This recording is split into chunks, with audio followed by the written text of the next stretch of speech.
जय हिंद दोस्तों।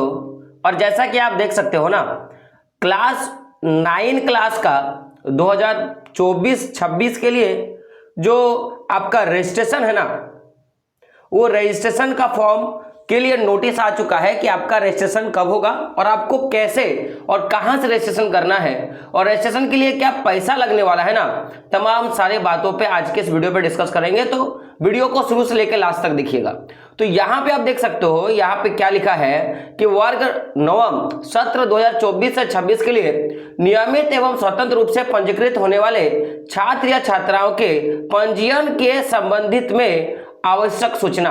तो देखो यहां पे अगर आप पूरा ध्यान से पढ़ोगे तो यहां पे लिखा है कि एतद द्वारा राज्य के सभी कोटि के विद्यालयों के सत्र 24-26 के वार्षिक माध्यमिक परीक्षा 2026 में नियमित एवं स्वतंत्र रूप से सम्मिलित होने वाले सभी छात्र या छात्राओं, अभिभावक एवं विद्यालय प्रधानाध्यापक को सूचित किया जाता है कि उक्त परीक्षा हेतु पंजीयन प्रपत्र एवं वर्ष 2025 की नवम की परीक्षा हेतु परीक्षा प्रपत्र को निम्न वर्णित शर्तों का अनुरूप लिया गया है। देखो सिंपल सा बात क्या बोल रहा है कि आप क्लास 9 से लेकर आप क्लास 10th का पंजीयन, क्योंकि देखो एक बार पंजीयन होता है, क्लास 9 में आपका पंजीयन होता है, तो 9 से 10th के बीच का जो पंजीयन है इसीलिए आपका 2024 से लेकर 2026 का, यानी कि जो बच्चे अभी क्लास 9 में है ना, वो 2024 में क्या करेंगे, अपना जो है फाइनल बोर्ड एग्जाम देंगे क्लास 10 का, तो इसीलिए लिखा है 22 से 26, ठीक है, 24 से 26। तो उनका और साथ ही साथ आपका, आप जो क्लास 9 में ये साल आप हो ना, तो आप जो अपना 2025 में जब अपना क्लास 9 का आप फाइनल एग्जाम दोगे तो उसका भी परीक्षा का प्रपत्र यानी कि फॉर्म फिलअप का डेट आपका निकला हुआ है। तो यहां पे अगर आप देखोगे ध्यान से तो आपका जो ऑनलाइन प्रपत्र भरने एवं जिला शिक्षा पदाधिकारी के पास सबमिट करने का जो डेट है वो आपका दिया गया है। तो यहां पे अगर ध्यान से देखो तो अगर आपको किसी प्रकार का विलंब शुल्क नहीं देना है, दैट मीन्स कि अगर आपको किसी प्रकार का कोई एक्स्ट्रा चार्जेस आपको नहीं देना है तो आपको 28 तारीख यानी कि आज से 28 नवंबर से लेकर आपको 14 जो है आपका दिसंबर तक जो है आपको आपका फॉर्म भरकर जमा कर देना है। तब आपको किसी प्रकार का कोई विलंब शुल्क यानी कि एक्स्ट्रा चार्ज आपको नहीं लगने वाला है। वहीं अगर आप किसी कारण से अगर आप लेट हो जाते हो तो 15 तारीख से लेकर यानी कि 15 दिसंबर से लेकर आपका 21 यानी कि 21 दिसंबर तक जो है अगर आप फॉर्म भरते हो उस बीच, तो आपको एक्स्ट्रा चार्ज आपको लगने वाला है, ठीक है। तो ये बात आपको याद रखना है कि 28/11 से लेकर 14/12 के बीच में आपको फॉर्म भर लेना, ताकि आपको कोई एक्स्ट्रा चार्ज आपको नहीं लगेगा। वहीं अगर बात किया जाए कि आपको अगर परीक्षा जो फीस है जो जमा करने की बात है तो वो आपको 17/12 यानी कि 17 जो है आपको दिसंबर तक जो है आपको परीक्षा शुल्क जमा कर देना है आपको। वही अगर परीक्षा शुल्क की बात किया जाए ना तो आपको 17 दिसंबर तक जो है आपको आपका परीक्षा शुल्क जो है जमा कर लेना है। तो अगर विलंब के साथ अगर जमा करना है तो आपको जो है आपका 23 दिसंबर तक का आपके पास समय है। वहीं अगर देखा जाए तो यहां पे क्या लिखा है कि देख सकते हो कि दिनांक 14/12 यानी कि 14 दिसंबर 2024 के बाद जनरेट होने वाली सभी चालान विलंब शुल्क के साथ जनरेट होगी। ऊपर निर्धारित तिथि के पश्चात फॉर्म भरने से संबंधित कोई भी कार्रवाई नहीं की जाएगी। और अगर मान लो कि आप अगर ये डेट पार कर जाते हो, जो कि आपका लास्ट डेट क्या है देख सकते हो, लास्ट है आपका 21, लास्ट क्या आपका 21 जो है आपका 21 दिसंबर है। तो यहां तक भी अगर आपका डेट पार होता है तो उसके बाद कोई गलती होगा तो उसको कोई कार्रवाई नहीं किया जाएगा। वही क्या कहे कि ऑनलाइन पंजीयन पारिषद के वेबसाइट www.jac.jharkhand.government.in/jac/ के माध्यम से विद्यालय द्वारा किया जाएगा। और ये जो ऑनलाइन पंजीकरण होगा केवल आपका स्कूल के टीचर ही करेंगे। पंजीयन एवं परीक्षा प्रपत्र भरने की प्रक्रिया आवश्यक दिशा अनुसार एवं शुल्क वितरणी वेबसाइट पर उपलब्ध होगी, जिसके अनुरूप विद्यालय के प्रधान आवेदन प्रपत्र भरेंगे। पंजीयन एवं परीक्षा आवेदन प्रपत्र विद्यालय द्वारा लिस्ट ऑफ स्टूडेंट है ना प्रपत्र के अनुसार ही भरा जाएगा। किसी भी प्रकार की त्रुटि होने की स्थिति में इसके लिए विद्यालय प्रधानाध्यापक एवं नोडल पदाधिकारी जिम्मेदार माने जाएंगे।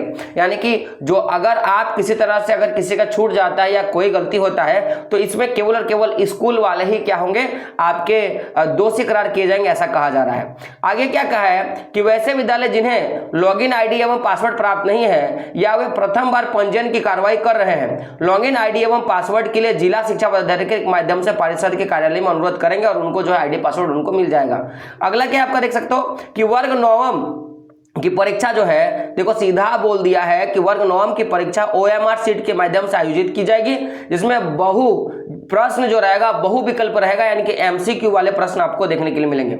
वहीं आप देखोगे यहाँ पे कहा है कि दिनांक 1/3/2012 के बाद की जन्मतिथि वाले छात्र या छात्रा का पंजीयन रद्द कर दिया जाएगा, जिसकी जिम्मेदारी छात्र एवं छात्रा एवं प्रधानाध्यापक जो होगा खुद होगा। अगर आपका डेट ऑफ बर्थ जो है ना 0-1-3 यानी कि आपका 1 मार्च 2012 के बाद अगर किसी का अगर डेट ऑफ बर्थ है तो आप देखोगे क्या ना कि उनका जो है पंजीयन रद्द कर दिया जाएगा। तो डेट ऑफ बड़ा मैंडेटरी, आप अपना डेट देख लो, जिसके कारण जो है ना जिसकी जिम्मेदारी छात्र छात्रा एवं प्रधानाध्यापक होगी, वो दोनों ही आदमी जो रहेंगे इसके कारण रहने वाले हैं। अगला लिखा है कि जिन छात्र या छात्राओं के पंजीयन की अवधि अधिकतम 3 वर्ष समाप्त हो चुकी है, अर्थात जिनका पंजीयन 2021 सत्र से 2021 में हुआ था, यानी कि 2022 का था या उससे पूर्व हो, उन्हें नए रूप से पुनः पंजीयन यानी कि फ्रेश रजिस्ट्रेशन करना अनिवार्य होगा तथा कक्षा 9वीं की परीक्षा 2025 में सम्मिलित होना आवश्यक होगा। कक्षा 9वीं की परीक्षा 2025 में उत्तीर्ण होने के पश्चात ही ऐसे छात्र या छात्राएं माध्यमिक परीक्षा 2024 के लिए प्रपत्र भर पाएंगे। देखो ऐसे कई सारे छात्र हैं जिन्होंने 2021 में जिनका 2021 में उनका पंजीयन लास्ट हो चुका था, यानी कि बहुत सारे ऐसे बच्चे जो फेल होते हैं। तो कोई ऐसा बच्चा होगा जो मैट्रिक में मान लो 3 बार फेल हो चुका है, तो अगर कोई बच्चा मैट्रिक में 3 बार लगातार फेल हो चुका है या 2021 के बाद से उसने परीक्षा ही नहीं दिया है और उसको फिर से मैट्रिक करना है, तो उसे ये वाला पंजीयन फिर से उसको भरना होगा, तब जाके वो 2026 में वो मैट्रिक का परीक्षा दे पाएगा। लेकिन अगर ये वाला अगर पंजीयन करते हो तो 2025 का जो परीक्षा होने वाला है क्लास 9 में, उसमें आपको पास होना पड़ेगा, तब जाके आप जो है क्लास 10 का जो है परीक्षा आप दे पाओगे। तो इन्हीं बात पे आपको ध्यान रखना है। साथ ही साथ अगर बात किया जाए कि कैलेंडर को लेकर कि जैसे बहुत सारे बच्चे पूछते हैं कि वर्ष 2024 की इंटर की परीक्षा के लिए 30 नवंबर से जो है आपका पंजीयन शुरू होगा, तो यहाँ पे एक अनुमान लगाया गया था। तो अनुमान के हिसाब से तो बात हो गया, लेकिन वहीं पे देखा जाए ना तो कहा गया है कि अगर आप ध्यान से देखोगे तो यहाँ पे क्या कहा है कि 11वीं की परीक्षा का ऑनलाइन फॉर्म जो है 30 नवंबर से लेकर 16 नवंबर तक चलेगा। तो जो क्लास 9 का है उनका मैं बता दूं कि आपका जो 11 का है उनका 30 नवंबर से जो है परीक्षा का फॉर्म भरना शुरू होगा। वही विलंब शुल्क के साथ जो देखा जाए तो आपका 17 दिसंबर से लेकर 21 दिसंबर तक का रखा गया है। तो बहुत सारे बच्चे क्लास 11वीं के जो जिन्होंने थे उन्होंने मुझसे क्वेश्चन करा था कि सर हमारा जो है कब होगा, तो आपका 30 नवंबर से शुरू होगा। तो जैसे कोई अपडेट आएगा तो फिर आपको अपडेट बता दिया जाएगा। तो ये क्लास 9 का था, उन सारे बातों पे आपको ध्यान रखना है। साथ ही साथ क्लास 9 का आप देख सकते हो बेहतर ढंग से हम लोग तैयारी भी करवा रहे हैं। तो अगर तैयारी आपको करना तो चैनल के साथ बने रहना होगा। तो मिलते हैं दोस्तों अगले वीडियो में, तब तक के लिए जय हिंद, जय भारत और आपका दिन शुभ हो।